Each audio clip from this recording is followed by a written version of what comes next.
എല്ലാവർക്കും നമസ്കാരം. ഇന്നത്തെ എൻ്റെ പുതിയൊരു വീഡിയോയിലേക്ക് സ്വാഗതം ചെയ്യുന്നു. ഇന്ന് ഞാൻ ചെയ്യുന്നത് വളരെ എളുപ്പത്തിൽ ഒരു ഗസ്റ്റ് വന്നു കഴിഞ്ഞാൽ നമ്മുടെ കയ്യിലുള്ള സാധനങ്ങൾ വെച്ച് വളരെ ഡീസൻ്റായിട്ട് നമുക്കൊരു ബനാന ഡ്രൈ ഫ്രൂട്ട് ഷേക്ക് ഉണ്ടാക്കാം. അത് എങ്ങനെയാണെന്ന് ഒക്കെ വെരി സിമ്പിൾ ഒന്നുമില്ല. ഇവിടെ ഞാൻ എൻ്റെ കയ്യിലുള്ള ഡ്രൈ ഫ്രൂട്ട്സ് ഇത് ഡേറ്റ്സ് ആണ്. ഒരു 4 ഡേറ്റ്സ് ഡീസീഡഡ് ആയിട്ട് സ്മോൾ പീസസ് ആയിട്ട് കട്ട് ചെയ്തെടുത്ത് ഒരു 5 ആൽമണ്ട്സ് ബദാം ചെറുതായിട്ട് ചോപ്പ് ചെയ്തത്, സെയിം എമൗണ്ട് തന്നെ സെയിം നമ്പേഴ്സ് തന്നെ കാഷ്യൂ നട്ട്സ്,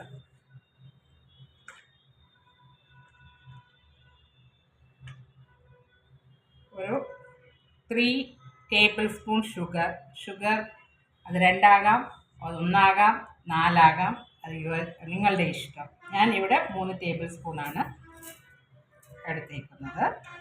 ഇനി ഷുഗർ വേണ്ട എന്നുള്ളവർക്ക് നമുക്ക് ഹണി യൂസ് ചെയ്യാം. ഇവിടെ ഒരു 3 ബനാന ഉണ്ട്. അത് ഏത് പഴമാണ്, ഏത്തക്ക അല്ല, മറ്റേത് പഴം വേണമെങ്കിലും നമുക്ക് യൂസ് ചെയ്യാം. പഴം സാധാരണ ഈ ഷേക്ക് നമ്മൾ ചെയ്യാൻ പോകുന്ന ഈ പഴത്തിൻ്റെ തൊലിയുടെ കളർ ഒന്ന് ചേഞ്ച് ചെയ്യുമ്പം പലരും അതെന്ത് ചെയ്യണം, അത് അങ്ങനെ എടുത്ത് കളയും. അത് തിന്നാൻ അങ്ങനെ കഴിക്കാൻ മടി. അപ്പോൾ ആ പഴം നഷ്ടമാകാതിരിക്കാൻ നമുക്കിങ്ങനെ ചെയ്യാം. അത് ചോപ്പ് ചെയ്തത് 3 ഉണ്ട്. പിന്നെ ഒരു 1/2 teaspoon vanilla essence. Vanilla extract ആണെങ്കിൽ 1/4 യൂസ് ചെയ്യാവുള്ളൂ. കുറച്ച് ഐസ് ക്യൂബ്സ് ഒരു 4-5 ഉണ്ട്. അതിലേക്ക് ഒരു 1.25 കപ്പ് തിളപ്പിച്ച് തണുത്ത പാല് ഒഴിക്കുക. അതേ ഉള്ളൂ.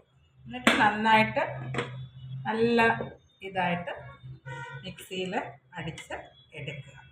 ഞാൻ അടിച്ചിട്ട് വരാവേ. ഇവിടെ നമ്മുടെ banana dry fruit shake ready ആയിട്ടുണ്ട്. ഇത് വളരെ യമ്മി ടേസ്റ്റാണ്. ഇത് നമുക്കും കുടിക്കാം. അതുപോലെ തന്നെ നമ്മുടെ വീട്ടിലൊരു ഗസ്റ്റ് വരുമ്പോൾ നമുക്ക് എളുപ്പം ചെയ്യാവുന്ന ഒരു കാര്യമാണ്. ഇത് അവർക്ക് കൊടുക്കുമ്പോൾ ശരിക്കും അവർ എൻജോയ് ചെയ്ത് കുടിക്കും.